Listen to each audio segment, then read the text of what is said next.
And I'm even coming to look at subjects like abortion and control over life from a spiritual perspective, and starting to see a new simplicity in scriptural edicts around such matters. And like when sort of Mary Shelley and the Romantics start exploring dabbling in God's domain and revivifying and carrying out resurrection, previously the purview of Christ, that was an early indicator of the monster that would be created and the monster that has now taken our culture in its grasps, I would say. So I know you've got a lot to say, so you crack on, mate. Well, I mean, yeah, if Frankenstein or the new Prometheus, amongst much else, a warning about what happens to mortals when they assume the divine power to create life. And I've often thought about that. The youth of Mary Shelley when she whatever dreamt or in whatever way conceived of that idea. I find astonishing that she was able to come up with that idea at that point in her life. But I think I do wonder. You mentioned abortion, and I mean, I know that it's such a difficult topic for so many people. But I did wonder. I think a lot of us wondered why the Kamala Harris campaign, it seemed to boil down almost to the necessity to have access to abortion, and so many people in the aftermath, so many women in the aftermath of the Trump win, the Kamala Harris loss, their great cry of grief was that either their 12 and 13-year-old daughters were going to be denied access to abortion rights, and others who don't even have children yet, the first thing they could think about was how sad they were that were they to have daughters in the future, that they would not be able to have abortions. Now, that struck me as an extremely strange, first of all, primary policy by a would-be president of the United States of America, but the response to that, the preoccupation with that, as though that was the be-all and end-all of existence, was having access to that procedure. I just found that there were so many other conversations to be had around fertility and around family and around reproduction, that the great grief that was expressed always and only around the topic of abortion, I found very difficult to process.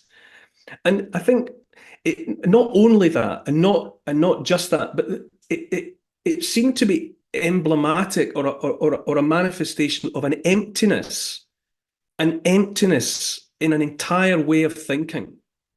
The whole point of being alive is life. The whole reason for being here is life. At the end of Ulysses, James Joyce, for whatever you think about that work, that what I would call a work of art, it ends with Molly Bloom embracing life. It's life is the last word of Ulysses. She's choosing life. The whole point of being here is to choose life and to further life. And there is definitely, people talk about a death cult. People talk about a preoccupation with death, but there's undoubtedly a movement towards an emptiness, a sterility, metaphorically and literally, that I'm not judging it. I'm simply putting my hand on my heart and saying, I can't comprehend it. It doesn't make sense to me. Well, it does make sense when you start looking at it from a different perspective. It's funny because it's not funny. It's curious because I've had a conversation with my wife yesterday because we were approached here by a sponsor that offers scans to women that are considering abortions. And I spoke to my wife about it. She goes, "You can't do that. You can't sort of you're a man. And I'm like, yeah, but I'm a Christian. And she's like, right. You know, and I guess it's something that I'd like to take to the audience to some degree. Certainly, I don't feel, you know, like I'll do what my wife tells me ultimately, I suppose. But what was interesting. Is it the same? Is it the same? You know, Candace Owens, you know, supports an organization. It's ultrasound, isn't it? It's the opportunity to hear a heartbeat, or is it? Are you talking about something else? It probably is certainly comparable, but I think in this instance it might be a visual scan. And like I was interested by my wife's reaction to it. But if you're having a conversation like this, like you're saying, why is it that that's so central? Now, from a material and rational perspective, you could argue that there are so few points of meaningful difference when it comes to the claims that the Democrat Party are able to make on the ethical grounds that they once presumed to be their purview. All those people that are still Democratic voters, aren't they sort of saying, we're the party of like Martin Luther King and civil rights and fairness and justice and the Stonewall and the movements that are about fairness and kindness, right? That's what they're saying. But now, even within that aspect of governance and government, because they are so sort of swamped, and I use the word deliberately, with the interests of the powerful, all they can really offer up are points of difference. So there's one sort of rational argument, but the super rational argument, which I don't believe to be beneath rationale, but potentially beyond it, is because like in the same way that I know people that have, you know, moved against me believe themselves to be participating in something righteous and just, they don't know that what they're doing is operating in the services of a sort of a global entity that seeks to shut down any vocal opponent, and any pawn, like a little pawn, I'm not claiming I'm a big deal, that gets in the way of that thing will just be sort of annihilated and crushed by its behemoth paw. But maybe the reason the Democratic Party are so sort of focused on that issue is because of what it actually on some level is. It's the sacrifice of children.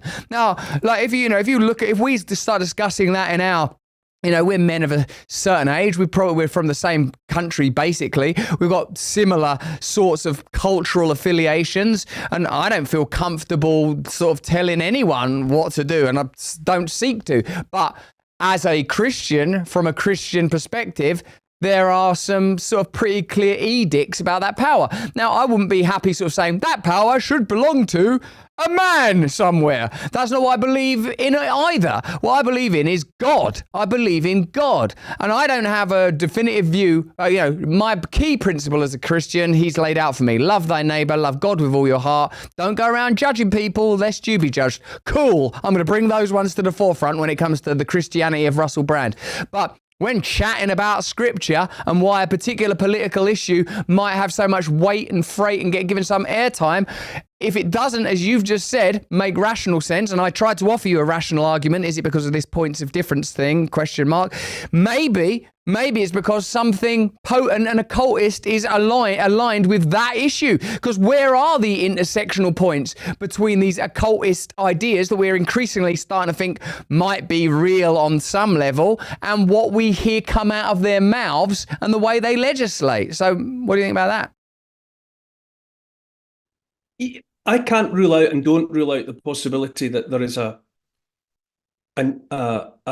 deathly, anti-human, anti-life motivation behind some of what's going on. I don't just I don't dismiss it. I believe that there is a darkness. There's a darkness that is rising, that has been rising, but that is being confronted and being challenged, or at the very least, people, as in a conversation like this, are asking questions about it. And again, I say it's provoked, or it has inspired more and more people to think about what life is, which is surely an unintended consequence for any group that I would contend is anti-life, that wants fewer of us, that is in favor of infertility and sterility, and and babies not being born rather than being born. I can't. I mean, I'm as open-minded as I try to be open-minded, but I find it harder and harder to swim away from the conclusion that there is something anti-life, something profoundly and deliberately, consciously dark going on. But that it has made people step away from the superficial and the material and contemplate the eternal verities, I think is a positive and a good thing, even if it has been the unintended consequence of something dark. And I like to contemplate. I mean, you said at the beginning that I was, had been all about history and the landscape and archaeology, and I love contemplating and making space for how long our species has been literally looking upwards.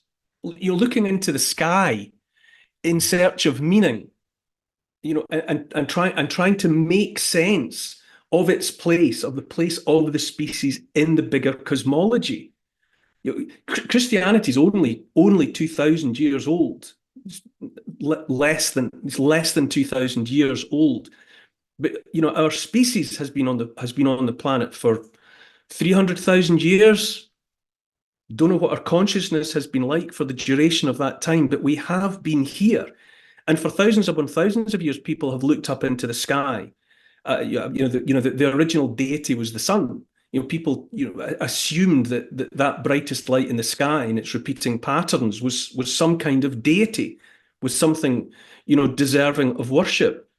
And there are fascinating esoteric traditions about Jesus Christ having come to my part of the world, to Ireland, in search of the wisdom of the people that we now describe as Druids, but that great reservoir of ancient wisdom, that amongst his wanderings into Egypt, elsewhere, that he came here because it was well known at that time that there was great learning, a great depth of learning and a great depth of understanding, and that, curiouser and curiouser, some of what he then returned to the Holy Land to preach and to make part of his mission was actually the product of conversations that he had had with people here. The great depth of appreciation of something transcendent, of there being more to life, and that people whose lives thousands of years ago were not just unimaginably different from ours, but in most senses unimaginably harder, they still miraculously found time to notice the patterns of movements, recurring patterns, circles and cycles that were drawn in the sky. I think to myself, I would never have noticed any of that. If I had been born and lived and died on a desert island, the recurring patterns in the sky would never have come into my awareness and consciousness. And that somehow at this point in the early decades of the 21st century, the campaign or the race for the position of the most powerful human being in an elected position on Earth came down to conversations so pessimistic and so dismissive of the value of life, absolutely made me question, how on earth did we get to this point? After all of this time here, after all of the achievements, after all of the wisdom, how did the conversations around becoming the most powerful person on earth, descend to something so empty? Hey, thanks for watching. If you want to see more uncensored content where free speech can flourish, join our live stream. Click the link right here to watch the next video if you want to, or become a member of a growing movement. Download the Rumble app and you'll be informed every time we make a new piece of content. Stay free.